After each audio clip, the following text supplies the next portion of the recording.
Dami mo nang hinindian, Grace. Sabihin mo na kasi yung specific type mo. Ako ang nahihirapan sa'yo eh. Reklamo ni Lyra sa akin. Ilang araw na kasi siyang nagpapakita ng Facebook account ng mga kalalakihan na pwede kong mabilhan ng sperm. Pero ni isa sa mga yon ay wala akong natipuhan. Balak ko na kasing magkaroon ng anak dahil lalagpas na ako sa kalendaryo. Pinipilit na rin ako ng mga magulang ko dahil mag-isa lang naman akong anak, kaya hinahanapan na ako ng apo. Ayos lang daw kahit walang ama ang bata. Basta ang importante ay magkaroon na ako ng anak. 'Di ba? Ganon sila ka-supportive. Besi naman, mataas ang standards ko pagdating sa mga lalaki. Kaya nga hanggang ngayon wala pa akong jowa, 'di ba? Sagot ko naman sa kaibigan ko. Gaga, talagang tatanda kang dalaga niyan. At saka teka nga, sa pagkakatanda ko, bibili ka lang ng sperm, hindi mo naman sila jojowain. Anong standard ang pinagsasasabi mo dyan? Singhal ni Lyra. Siyempre kapag maganda siyang lalaki, edi maganda rin ang magiging lahi ng anak ko. Taas ko namang litanya. O siya, mahal na prinsesa, i-describe mo sa akin yung mga tipo mo. Sarkastiko niyang wika at inirapan ako. Siyempre matangkad, gwapo, maputi, o kaya naman katamtaman ng kulay. Singkit at maganda ang katawan. So far, wala pang nakakapasa sa mga pinakita mo. Sagot ko sa kanya. Ang arte mo talaga. Isumpa kaya kitang tumandang dalaga. Pairap naman niyang wika sa akin. Napaka-supportive mo talagang kaibigan, no? Sarkastiko kong wika. O siya, sige na. Pahatid na lang ako sa amin, boss. Baka bigla mo pa akong sisantihin, mahirap na. Bawi niya na tinawanan ko naman. Paglabas namin ng lobby, ay dumiretso na rin kami sa sasakyan ko. At habang nasa biyahe, ay panay pa rin ang daldal niya sa akin. Siya nga pala, nakita mo na ba yung chat sa GC? May high school reunion tayo. Sa Aqua Vista Resort daw gaganapin. Imporma sa akin ni Lyra. Kailan daw? Tanong ko naman sa kanya. Ngayong week din, Friday to Sunday. Dapat tayong pumunta. Malay mo, nandoon yung ka-forever mo. Pang-asar niya pa sa akin. Hay nako, as if naman. Ginalugad ko na yata lahat ng lugar sa Pilipinas. Pero wala pa rin akong nakita na may potensyal maging tatay ng anak ko. Sarkastiko kong sabi. Malay natin. Yung ex mo pala talaga noong high school ang matipuhan mo ulit. Balita ko kasi wala pa ring asawa si Errol. Ibig sabihin, kayong dalawa na lang ang wala pa ring asawa hanggang ngayon. Pang-asar pa niya sa akin. Ewan ko sa'yo, Lyra. Tigilan mo nga ako. Nginiwian ko siya at napailing na lamang. Nang maihatid ko siya sa apartment na provided ng kumpanya ko, ay dumiretso na rin ako ng uwi sa bahay ko. Pagkatapos kong gawin ang evening routine ko ay nagpunta ako sa social media account ni Errol para makibalita sa kanya. Hay, wala naman siyang pinagbago. Mayabang pa rin. Kung makaflex ng biceps, kala mo naman kinagwapo niya. Eh kung tutuusin, mas gwapo naman siguro yung gorilla kung ikukumpara sa kanya. Pailing-iling kong sambit sa sarili habang tinitignan ang mga picture niya na walang damit. Kahit kailan talaga ay hindi man lang ako bumilib sa lalaking yun. Puro lang kasi yabang. Mabuti na lang, kahit paano ay may achievements siya, kaya maipagmamalaki pa siya. Nang pansin ko nang hindi na maganda ang reaksyon ng muka ko, nakulang na lang ay mag-comment ako sa post na ang pangit niya, ay tinigilan ko na. Magkikita naman ulit kami, kaya mas magandang harapan ko na lang masabi. Mabash pa ako ng mga so-called followers niya. Mahirap na. Kaya't ng mga sumunod na araw ay naghanda na ako ng mga dadalhin na gamit para sa reunion. Hindi naman sa excited ako. Pero iba lang kasi yung sayang nararamdaman ko. Knowing na mamimit na naman namin ang mga dati naming kaklase. Minsan lang ang pagkakataon na to at tama si Lyra. Dapat kaming pumunta. Nandito na tayo. Sambit ni Lyra dahil sa excitement. Inilibot niya ang paningin sa kabuuan ng resort. At ganun din ang ginawa ko. Kahit yata ilang beses na akong nagpabalik-balik dito, ay hindi pa rin ako nagsasawa sa view. Hindi kasi siya yung typical na resort, kaya dinarayo talaga ito. Marami kang pwedeng gawin. May area, na kung saan ay pwede kang magpakuha ng pictures. Perfect ito lalo na sa prenup shoot. Ayun sila, nakaturong sambit ko sa pool kung saan may kumpulan ng mga kababaihan habang nagpipicture taking. Sila nga, tara na puntahan. Ani Lyra at mabilis na nagtungo sa pwesto ng batchmate namin. Lyra? Nanlalaki ang mga matang ani Gloria kaya naman nagsitinginan sa amin ang lahat. Ang laki na ng pinagbago mo. Dati para ka lang lili pa rin ng hangin. Ngayon ang sexy mo na. Papuri pa ng isa. Grace, ikaw ba yan? Grabe, wala pa rin talagang kupas yung ganda mo. May asawa ka na ba? Awkward akong ngumiti bago sinagot ang tanong niya. Wala pa akong balak. Kibit balikat kong sagot. Mas safe nang ito ang idahilan ko para maisip niya na baka sadyang busy lang ako sa pagpapatakbo ng kumpanya ko. Sayang naman kung hindi mo pa nararanasan ang mga nararanasan namin. Pabiro namang sambit ng isa at ninisian ako ng may pangaasar. Napailing ako at natawa dahil alam ko na agad kung ano ang tinutukoy niya. Tawang-tawa naman siyang hinampas ni Gloria dahil sa sinabi. Nakakabasa ng pechay. At para kang nakalutang sa alapaap kapag naranasan mo yun. Napapatango namang wika ng isa. Hindi na talaga nagbago yung kalaswaan ng dila nyo.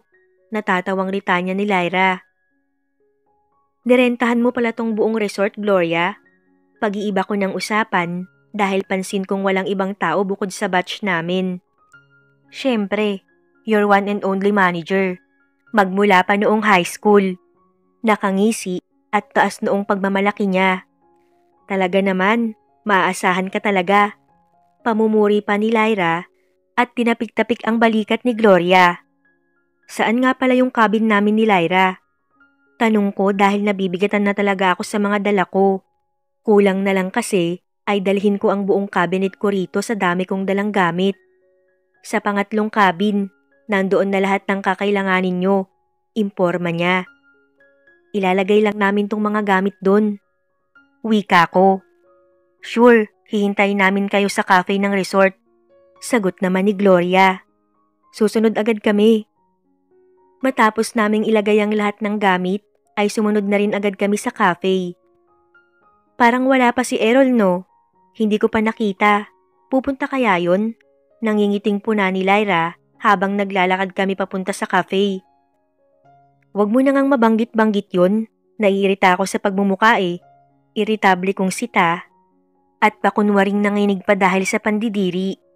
Binuksan ko ang pintuan ng modern cafe nang marating namin ito. Magkasunod kaming pumasok ni Lyra at dumiretso sa mahabang table na nakahanda para talaga sa batch namin. Grace, dito kayo umupo. Tawag sa amin ni Gloria nang masulyapan kami. Siniko naman ako ni Lyra nang mapansin naming doon kami uupo sa tabi ni Errol, kaya pinanlisikan ko si Lyra ng mata at pinatigil sa binabalak niya. Tahimik akong umupo sa tabi ng lalaki at ganun din naman ang ginawa ni Lyra sa tabi ko. Long time no see, Grace. Ani Errol, kaya nagkantsawa ng batchmate namin. Awkward naman akong ngumiti at nagpigil na lang ng sarili. Baka kasi masapak ko pa siya sa sobrang kahanginan niya. Ewan ko ba naman kasi kung bakit ko yan sinagot nun. Siguro naaawa lang talaga ako. Balita ko wala ka pang asawa. Nakangiti pa rin niyang sabi. Baka kasi hindi mo ko makalimutan kaya hinihintay mo pa ako. This is the great opportunity. Dagdag pa niya kaya mas nairita ako sa pagmumuka niya. Naku, eto na yun. Pinaghiwalay ng tadhana at pinagtagpong muli. Magsisimula na kaya ulit ang pagmamahalang naudlot dati? Asar pa ng kaibigan ni Errol. Nagkantsawan naman ng lahat. Excuse me, hindi tadhana ang nagpahiwalay sa amin. Ako mismo ang nakipaghiwalay. Bakit? Sinabi ba niya sa inyo na kailangan naming maghiwalay dati dahil sa mga pangarap namin? Natahimik ang ilan sa mga tinanong at sinabi ko. Samantalang ang iba naman ay napasinghap dahil sa bulgarang imporma ko. Naagaw naman ang pansin namin ng lalaking katabi ni Gloria nang malakas itong natawa. Hindi ko siya napansin kanina kaya nahigit ko ng husto ang hininga ko. Asawa mo? May panghihinayang na tanong ko.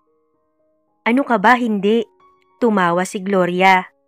Pamangkin ko si Edward, 27. Mas mataas ang dugo ko sa kanya. Nagpumilit sumama, kaya heto. Ani Gloria at hinampas sa braso ang pamangkin para tumigil ito sa kakatawa. Siya na kaya ang sagot sa mga dasal ko? Eksaktong-eksakto kasi sa kanya ang description ng lalaking gusto ko. Tatanggapin niya kaya ang alok ko kahit mukha naman siyang mayaman? Napailing ako at iniwas ang tingin sa kanya nang mapansing tumingin ito sa akin. Tumikhim ako at nakipagkwentuhan na lamang sa mga nakakatawang nangyari noon. Tara na mag-swimming, anyaya ni Gloria, kaya nagsibihisan na ng kanyang-kanyang trunks at swimsuit ang lahat. Iniwan ako ni Lyra at nakisali sa larong volleyball, habang ako ay tumambay sa isang pool malayo sa kanila. Sila lang naman kasi ang mahilig sa sports, samantalang ako, hindi ako pinagpala ron. Lumangoy ako pa ilalim ngunit dahil hindi ako ganun karunong lumangoy, ay nakapikit lang ang mata ko. Maya-maya pa ay may naramdaman akong tumama sa mukha ko, kaya napamulat ang mata ko. Halos mawalan ako ng oxygen sa ilalim ng tubig nang makitang sa Junjun tumama ang mukha ko. Agad akong hinila pataas ng lalaki at ganun na lamang ang pagdidikit ng katawan namin dahil sa paghapit niya sa akin. Edward? Gulantang kong sabi. Ngumisi siya at bumaba ang tingin sa labi ko. Pagkatapos ay nagtaas siya ng kilay nang bumaba pa ang tingin niya sa dibdib ko. Napaawang ang labi ko dahil sa sensual na reaksyon sa mukha niya. Hanggang sa napatingin kami sa gilid namin nang meron kaming narinig na tumikhim. Doon ako kusang lumayo kay Edward. Ikaw na naman, mataray kong sabi nang makita si Errol. Yap, oo nga pala Grace. I heard na naghahanap ka ng sperm donor. Pwedeng-pwede ako. Kahit nga hindi nabilhin, willing akong magbigay. Napangiwi ako at nalukot ng husto ang muka. Nahihiya ko pang ang tinignan si Edward dahil doon. Baka dahil sa narinig niya isipin niyang napakadesperada kong babae. Kanino naman kaya niya narinig yun? Kay Lyra? Naku, talagang babaeng yun hindi nag-iingat. Hindi ka lang talaga mayabang no? Malaki pa ang ulo mo. Pambabara ko dahil sa labis na inis na nararamdaman ko. At saka may nahanap na akong pwedeng maging donor. Ayoko sa'yo. Hindi ka nga pasado sa standards ko eh. Masungit kong wika kay Errol. Muli ko na namang narinig ang mahinang pagtawa ni Edward. Hindi naman halatang masaya sa akin ano? Kung bibili lang din naman ako, hindi ko kailangan ng sayo. I-stock mo na lang yan sa Junjun mo. Malditang sumbat ko. Mas maganda ng kinokontra ang kayabangan niya. Ikaw na nga tong binibigyan ng oportunidad, pinapairal mo pa rin yung pride mo. Ani ang natapakan ng ego. Aapila pa sana ako kaya lang ay bigla akong hinapit ni Edward sa tabi niya at pinulupot ang braso sa bewang ko. Hindi niya na kailangan ng ibang donor. Nagkasundo na kami. Ako ang magiging donor niya. Singit ni Edward sa seryosong tono. Ikaw? At pumayag ka? Kung sa bagay, baka kailangan mo ng pera dahil kalahating milyon din ang ibabayad niya. May halong panguuyam na sambit niya. Dude, willing akong magbigay at hindi na kailangang magpabayad. Nakangising apila naman ni Edward. Pwede ba Errol? Tapalan mo na yung bibig mo at umalis ka na sa harap namin. Baka ilublob ko pa yung mukha mo sa swimming pool. Iritable kong taboy. Nang tuluyan siyang makaalis, ay dumistansya agad ako kay Edward. Dahil imbis na lamig ang maramdaman ko sa pool na to, ay nagiinit pa ako. Totoo ba na naghahanap ka ng sperm donor? Pag-uumpisa ni Edward ng usapan. Oo, gusto ko na kasing magkaroon ng anak. Pinipilit na rin ako ng parents ko kaya sinusubukan ko na ang mas mabilis na paraan. Sagot ko naman. Tumangu-tangu siya. Halata sa mukha niyang may gusto pa siyang sabihin kaya inunahan ko na. Pwede mo na akong husgahan. Kibit balikat kong wika. Bakit naman kita huhusgahan? Sarili mo namang desisyon yan.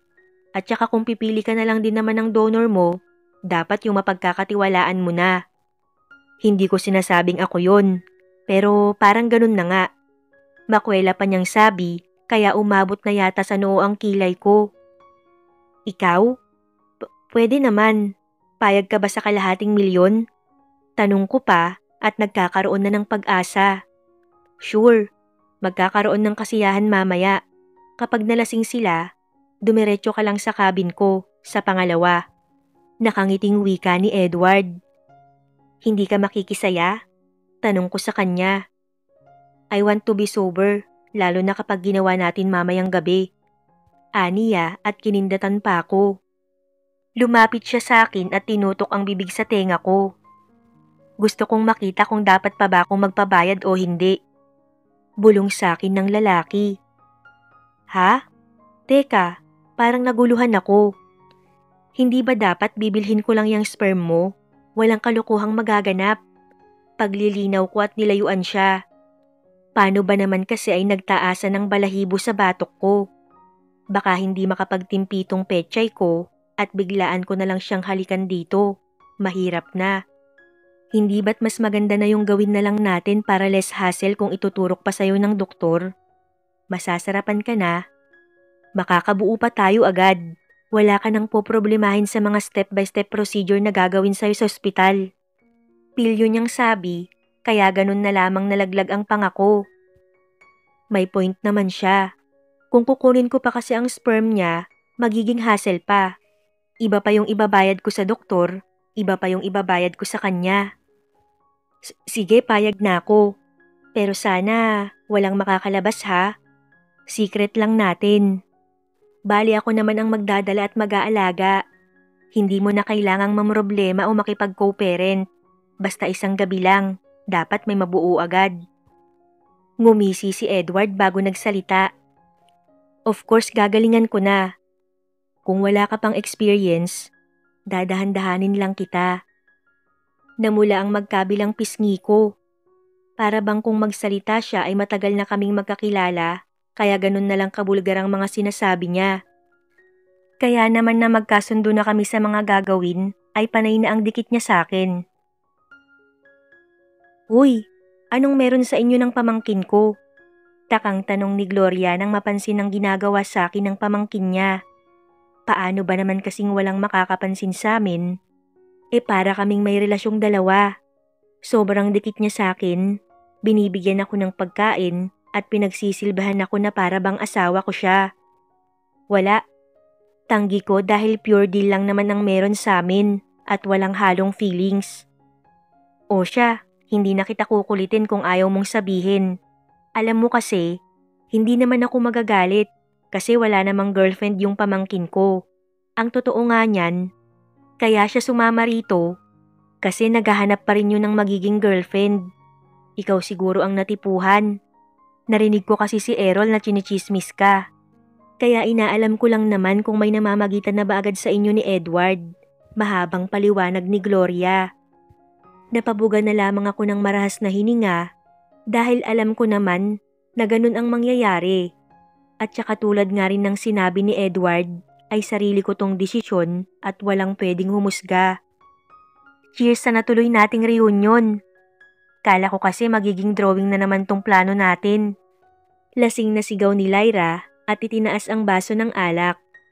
Panaka-naka akong tumitingin sa mga batchmate namin dahil may balak na akong tumakas para puntahan si Edward sa cabin niya. Lasing na ang lahat maliban sa akin. CR lang ako. Nang makakuha ko ng pagkakataon ay nagpaalam na ako sa kanila. Hindi naman ako nakakuha ng sagot pabalik dahil wala na silang pakialam sa nangyayari sa paligid. Nagsimula silang uminom ng 10 p.m. hanggang sa mag-12 midnight. Nang tuluyan akong makaalis doon ay dahan-dahan akong kumatok sa pintuan ng cabin ni Edward. Kabado man at namamawis ang mga kamay dahil sa pinagkasunduan naming gawin, ay naglakas loob pa rin akong mag-stick sa plano namin. Akala ko nagbago na ang isip mo. May halong tuwa na aniya nang makita ako. Pwede ba naman yun? Desperada na nga ako. Nagmadali akong pumasok sa loob sa pag-aalangan na baka may makakita pa sa akin. Napaatras ako nang bigla siyang lumapit sa akin nang mailak ang pintuan. Hindi ka uminom? Tanong niya at mariin akong tinitigan sa mata. Hindi ako tanga para hindi makita ang madilim na aura sa mukha niya. na para bang nakahanda ng sakmali ng nakahanda ng pagkain para sa kanya. Oo, gusto ko rin namang nasa huwisyo ako habang ginagawa natin. Gusto kong malaman kung anong feeling. Kibit-balikat kong sagot, kahit na namamawis ang kamay ko, at para bang lalabas na lang ang puso ko sa grabing pagtibok nito. Ngumisi siya at para bang natuwa sa sinabi ko. Napasinghap na lamang ako nang sa isang iglap ay binuhat niya ako sa balikat na parang isang sakong bigas. Dumiretso siya ng lakad sa kama at doon ay pabagsak niya akong binaba. Tinignan ko siya ng masama. Mukha yatang makakawawa ako sa kanya. Kakayanin ko kaya? Malamang kakayanin ko to. Nandito na ako at alangan namang umatras pa ako. Napalunok ako at mas dumobli ang kaba nang magsimula na kami sa gagawin. Dahil nga wala akong karanasan pagdating sa ganito, ay si Edward ang taga-guide ko. Sinusunod ko lang ang kagustuhan niyang mangyari at nang masundan ko na ang lahat, ay kusa na ring sumunod ng katawan ko sa ritmo ng galaw niya. Hindi ko ine-expect na mapapalaban pala talaga ako ng husto sa gabing to, na tipong bumigay ng tuluyan ng katawan ko sa isang round lang. Dinig ko pa ang pagrereklamo niya dahil gusto niya pang humirit, kaso ay hindi ko na kinaya. Nakatulog ako at nagising na lamang kinaumagahan. Good morning. Malaki ang ngiti ni Edward nang batiin ako pagmulat pa lang ng mata ko.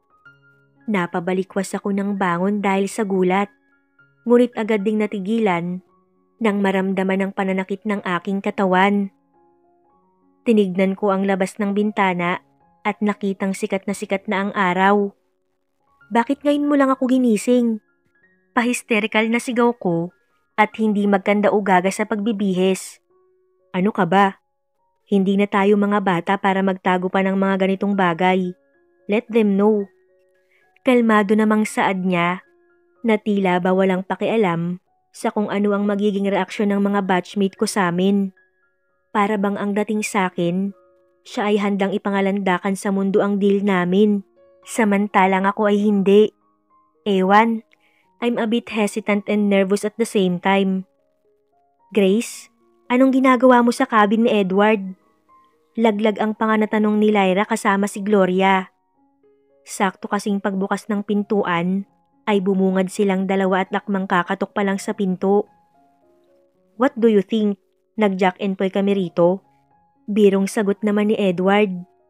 Mula sa gulat na reaksyon, ay napalitan yun ng mapanuksong tingin. May nangyari sa inyo? Kayo na agad? Tinakpan ni Gloria ang bibig ni Lyra gamit ang palad niya. Matanda na sila. Hayaan mong gawin nila ang gusto nila. Umalis na tayo at baka nakakaabala pa tayo sa kanila. Ani Gloria at hinila pa alis si Lyra. Hindi na ako nakapagpaliwanag pa dahil na rin siguro hindi ko alam kung paano sasabihin ang nangyari. See, pati sila walang pakialam. Turan ni Edward. Tama nga siguro yung kasabihan na walang sikretong hindi nabubunyag. Dahil hindi pa man natatapos ang reunion namin, ay alam na ng lahat na may relasyon kuno kami. Kaya naman ng araw ding yun, ay nagkasundo kaming dalawa na magsama at hintayin ang resulta ng ginawa namin. Ang tuso mo rin, no? Kaya pala confident kang walang mabubuo, kasi hindi mo pinutok sa loob. So anong gagawin natin ngayon? Uulitin ulit natin? Hindi ko maitatangging nagustuhan ko ang ideyang lumalabas sa bibig ko.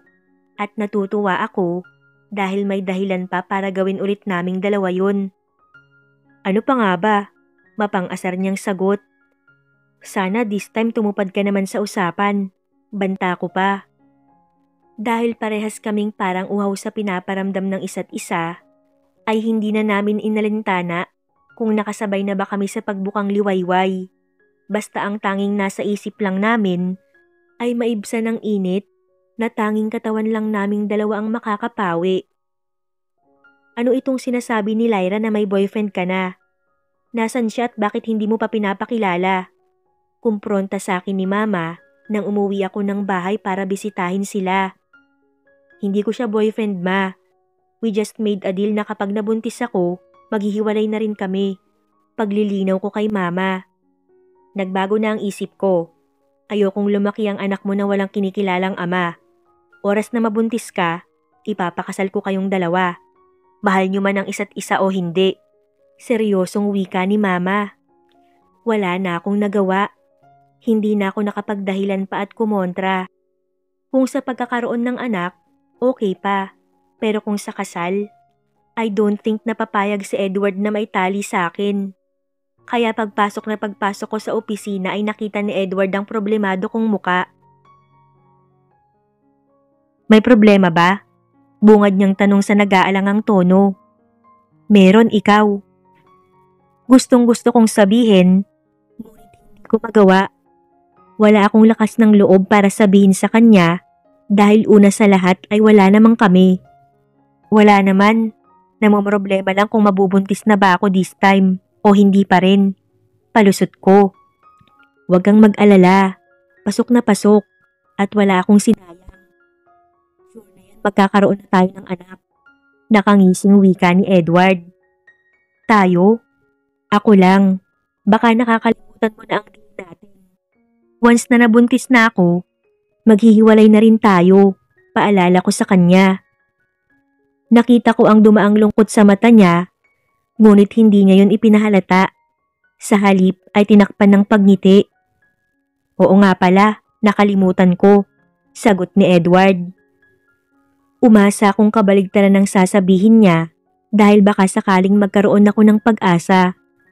Ayoko naman kasing ipilit ang sarili ko kung wala siyang nararamdaman sa akin. Pero dahil sa sinabi niya ay nagpapatunay lang na wala talaga akong pag-asa.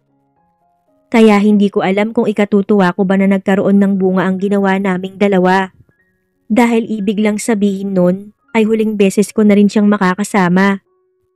Positive. Walang gano kong imporma habang pinapakita sa kanya ang pregnancy test. Really? Magiging tatay na ako? Halata ang saya sa reaksyon ng mukha niya. Yes, at pwede na rin tayong huminto. Remember our deal? Malamig kong sabi. Hindi ka ba aware sa mga pinapakita ko? Hindi pa ba sapat ang mga yon para hindi mo mahalata na may gusto ako sa'yo? Grace, you know that I don't want to waste time when it comes to this. Sa 2 buwan nating pagsasama, I finally come to realize something. Hindi ko kayang pakawalan ka. Bigla siyang lumuhod sa harap ko at naglabas ng singsing. Napasinghap ako at nagtubig ang mata sa ginawa niya. Ang tagal kong hinintay ang pagkakataong to. At ngayong nandito na ako sa puntong to, gusto kong pakasalan mo ko. That's not a man, but a demand. Aniya, at tumayo pa isuot ang singsing sa kamay ko. Ginawa niya yon kahit hindi pa man din ako sumasagot. Wala nga siguro yon sa tagal ng pagsasama at pagkilala. Dahil kung gusto mo talagang makasama ang isang tao, hindi ka mangangamba sa kahihinatnan ng future niyong dalawa. Sa huli, nahanap ko rin ang lalaki na hindi ko man hinanap ay kusa namang dumating. Hindi na ako tatandang dalaga tulad na lamang ng nai-imagine ko. Nagkaroon kaming dalawa ni Edward ng masayang pamilya at madadagdagan pa ngayon ng isa pa pagkatungtong pa lamang ng panganay namin ng 2 taong gulang. May